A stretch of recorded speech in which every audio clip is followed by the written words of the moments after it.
Hey guys, Benji here doing the question of the week and jump right into it here. So the question is, if you could live anywhere in the world, where would it be? So funny question to get this week just because, getting ready to go out and travel the world. And I feel like here in 5 years, I'll have a really good idea of where that I would like to live if I could. But I'm going to take a stab at it because of how many freaking YouTube videos I've watched of what it's like to live in Albania or Madagascar or Australia or Thailand or anything like that, right?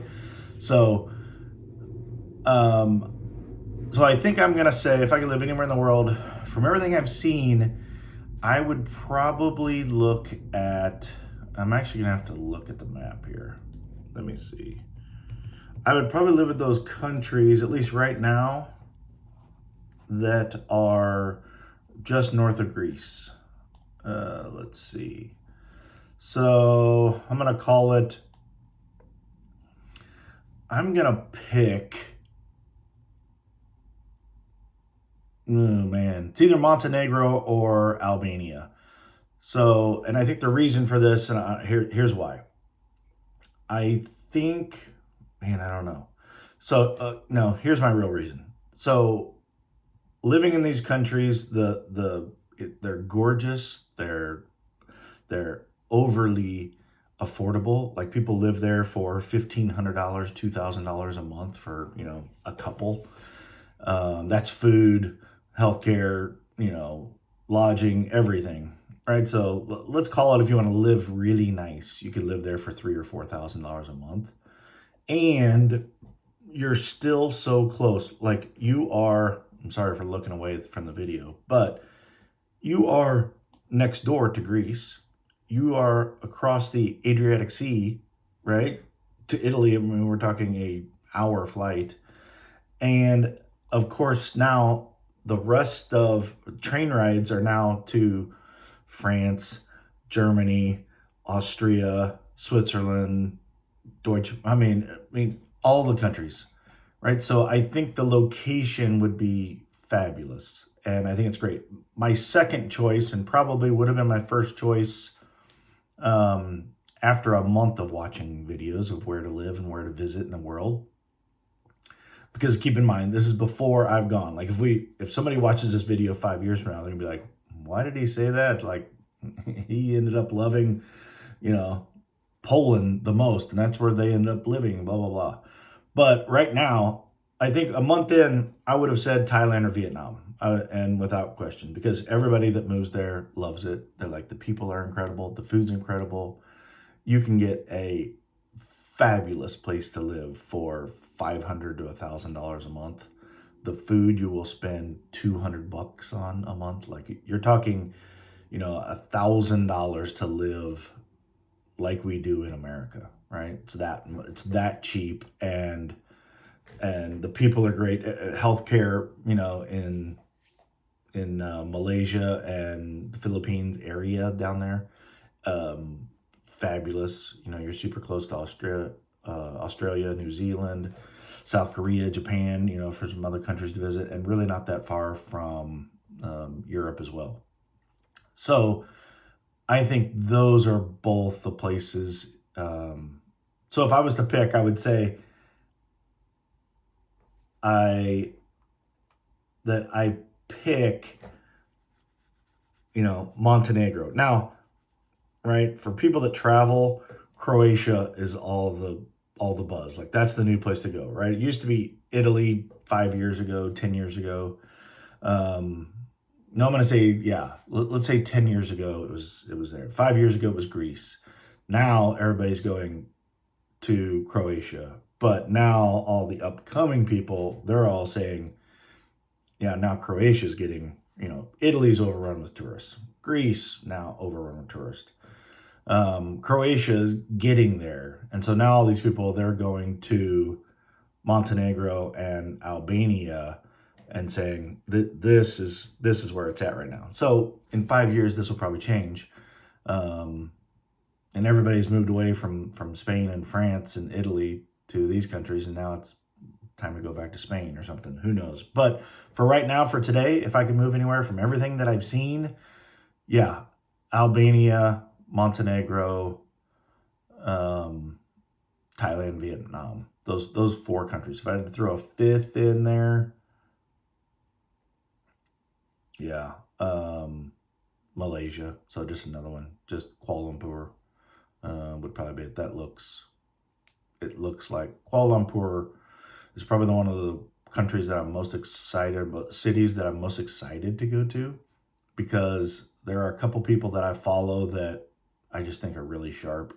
They're really wealthy. They have businesses helping, um, 8-figure and up Americans move abroad to, for better taxes and shelters and things like that. So they're super sharp. And both of those people have houses in Kuala Lumpur and live there part of the year because they said it's so inexpensive and so incredible. They say it's like Singapore without the Singapore prices, right? Because everybody says Singapore is incredible. It's awesome. It's gorgeous. It's South Korea, right? It's just expensive.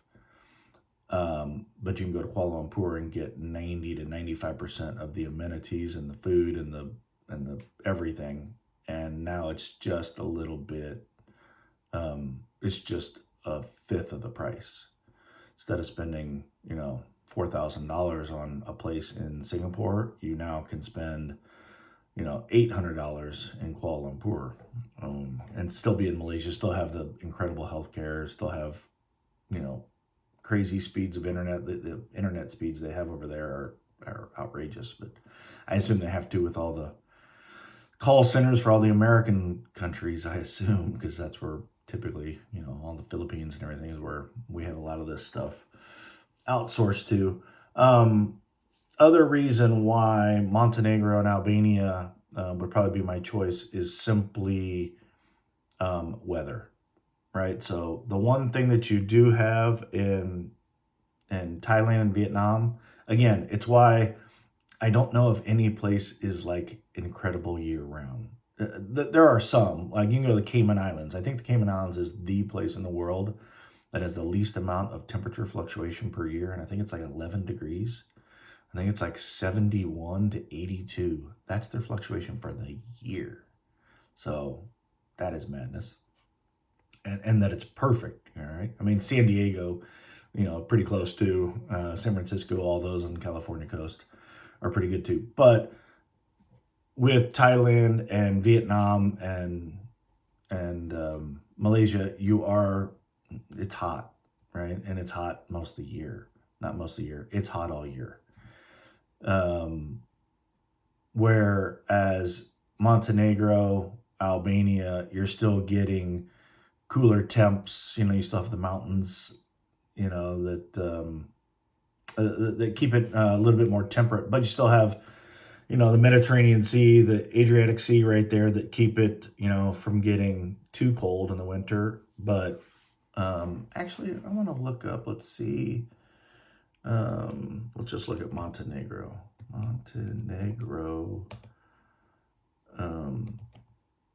Temperature by month. So in the summer, it gets up to average daily temperatures ranging from 77 to 88. So it's warm. In the winter, we are 40 to 53. Snow is rare. So they typically say that they're mild with average low temperatures around, 40 to 53. So pretty temperate. So it's not really getting below 40 and doesn't look like it gets up into the 90s. So, but pretty good as opposed to, let's look at Thailand temperature by month. So, yeah, in the cool season, it's 68 to 87. And in the hot season, it's 87 to 98. So, I mean, for most of the year, you're just 90 degrees. So you would have to just get used to that. So I don't know if that's my jam. I like it nice and cool. I like thinking about going to France right? I like Lyon and Paris and theirs, right? If we look at, let's look at Paris. Paris temperature by month. So yeah, in the summer, it gets up to 78. No, 79 in July. But still, in January, you're never getting really below 47 degrees. So I like that. So I'm assuming if you get down, this is a lot of research during a video. But if you go down to Lyon, yeah, you're just getting, well, you're not getting a whole lot warmer. You're actually getting colder. That's weird. Heading south. So if we head to Nice, yeah,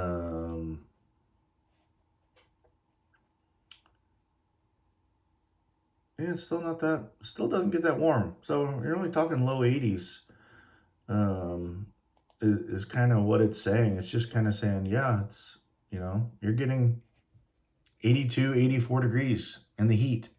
That's a hot day. And the highs in January of Nice, you're 54 to 56, kind of December, January. So you're still not, I mean, to me, 56 is not cold. So yeah, so that makes it a game changer for me. Now that I've done that research, another piece is that, yeah, that's why Europe is probably more attractive. That's why some of those countries in Europe are more attractive to me.